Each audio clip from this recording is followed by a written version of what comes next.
Okay, we're going to start our fifth section of this unit. This is parametric equations when it has to do with projectile motion. We have three equations here. The first one is the horizontal motion. The next two are vertical motion, one in meters, one in feet. You can tell the difference by the leading coefficient. Negative 4.9 is in meters, that's half gravity, and also the negative 16, that's half gravity. So that's where they come from. Jonas launched a rocket off level ground with an initial velocity of 63 feet per second at an angle of 84 degrees. Now we're going to write a set of parametric equations to model the situation. So first we're going to use that horizontal, which is 63 t cosine 84. And then the horizontal motion is going to be, since this was given to me in feet, I use the negative 16t squared plus 63t times sine 84. The initial height's 0, so we don't really need the plus 0, but that's what it is plus 0. So that's the way that we're using that. And now it says after 3 seconds, how far has the rocket traveled vertically and horizontally? So using the x equation at 3, we're going to plug it in and get 63 times 3 cosine 84. And so this is going to equal 19.7559 feet in the horizontal. The other one, y at 3, is going to be negative 16.3 squared plus 63 times 3 sine 84 plus 0.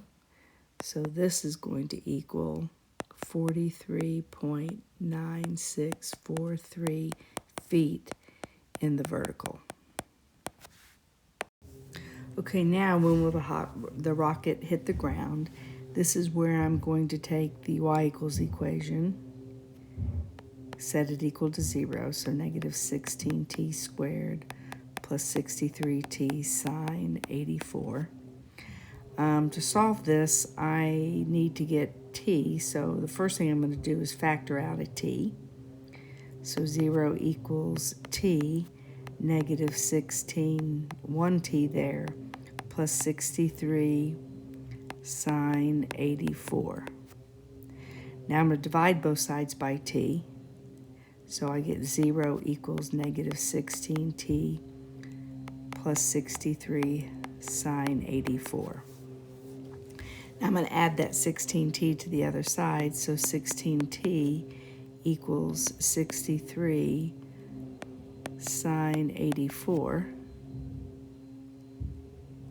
Now I'm going to divide both sides by 16, and so the exact answer is 63 sine 84 divided by 16. And then when I put this in the calculator, this is 3.9159 seconds. And there is my answer. Okay, this next question takes us to remember quadratics.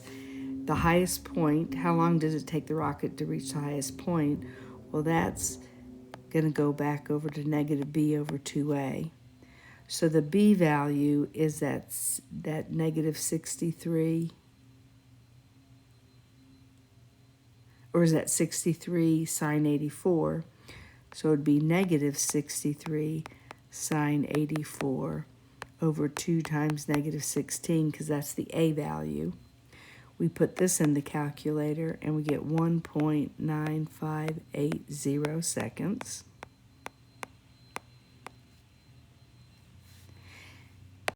Okay, what's the horizontal distance from Jonas when he reaches the highest point? Well, that's going to take that x equation, that x of t is 63t cosine 84. Well, the t I'm going to use is what we found in question D. So 63, 1.9580 cosine 84. Put this in our calculator, and this is 12.8938 feet in the horizontal.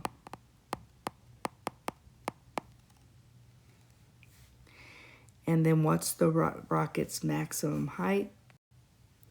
We're going to use the y equation and get negative 16t squared plus 63t sine 84. We're going to replace that t with that 1.580, what we found in D. So negative 16, 1.9580 squared plus 63, 1.9580, and then cosine 84. Put this in the calculator, and we get 61.3380 feet in the vertical. Okay, Kara kicked a football off level ground with an initial velocity of 66 feet per second at an angle of 40 degrees. Write the two equations. So x is equal to the 66t cosine 40, and y equals negative 16t squared plus 66t sine 40 plus 0 again. How long was the ball in the air? So this time we have to solve for t. And so we are going to do 0 equals negative 16t squared plus 66t sine 40. We're going to factor out the t and get negative 16t plus 66 sine 40. Divide both sides by t. So 0 equals negative 16t plus 66 sine 40. Now we're going to add that 16t to the other side. So 16t equals 66 sine 40. Now divide by 16, which is sine 40 over 16. So put this in our calculator, and this is 2.6515 seconds. Where does the ball land if it's kicked from a 25-yard line and aimed straight down the field? That's a horizontal distance. So we're going to do x is equal to the 66t cosine 40. So we're going to plug in that time we just found of 2.6515 cosine 40. And this is approximately 133.5514 feet from the 25-yard line. Or we could add 25 to that, and that's where it landed. Okay, now what's the maximum height of the ball? Remember, this is going to be the vertex, negative b over 2a, which is the x-coordinate. So negative 66 sine 40 over 2 times negative 16. And this will be approximately 1.3257. Now we're going to plug this in and to the y equation. And this is negative 16, 1.3251 plus 66, 1.32, if I'm going to run out of room, and then sine 40. Plug this in our calculator, and it's 28.1218 feet. So we had to find the x-coordinate by negative b over 2a, then plugging it in to find the y-coordinate. Okay, golf balls hit with an initial velocity of 125 feet per second at an angle 22 degrees above the horizontal. Will a ball clear a 25-foot sand trap whose nearest edge is 300 feet from the golfer? So what we have here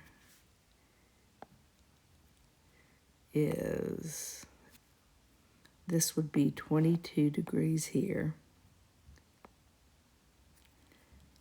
This is 25 feet. And this is 300. So we want to know if it's going to clear it. So we've got the horizontal and the vertical distance. So we're going to start off with our two equations. Our horizontal would be 135t cosine 22, and the vertical would be negative 16t squared plus 135t sine 22, hits it from the ground, so that's at 0. So now we're going to take that first, and the horizontal distance is 300.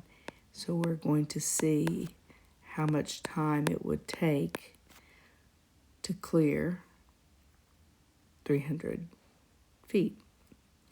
So now we are going to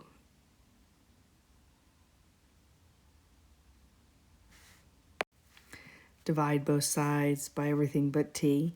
So we're going to get t equals 300. The 135 cosine 22.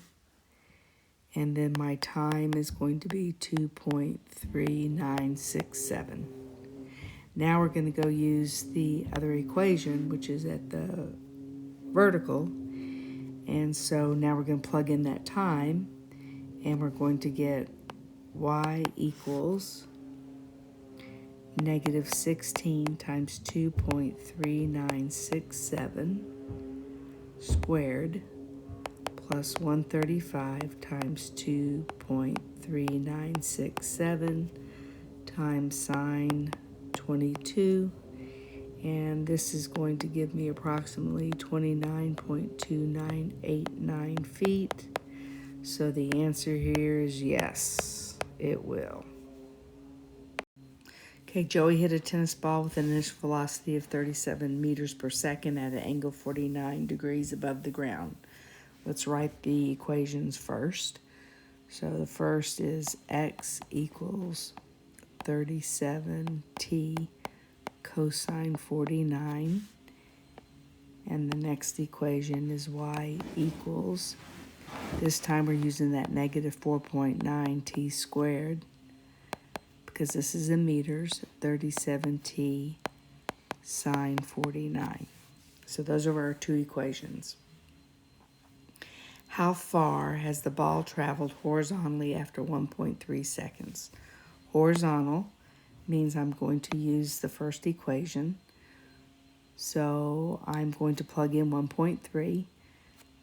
So x equals 37, 1.3 cosine 49. And so this is going to equal to 31.5564 meters. So there's that answer. And then find the total time the tennis ball, find the total travel time of the tennis ball algebraically. So we are going to go and take the y equation, set it equal to 0. And we're going to get negative 4.9t squared plus 37t sine 49. Do what we've been doing, pull out the t. So 0 equals t, negative 4.9t plus 37 sine 49. Now we're going to divide by t, and we get negative 4.9t plus 37 sine 49. Add that 4.9t to the other side. And now divide by 49. So my t is going to be 5.6988 seconds. And there we have it. Lots of algebra.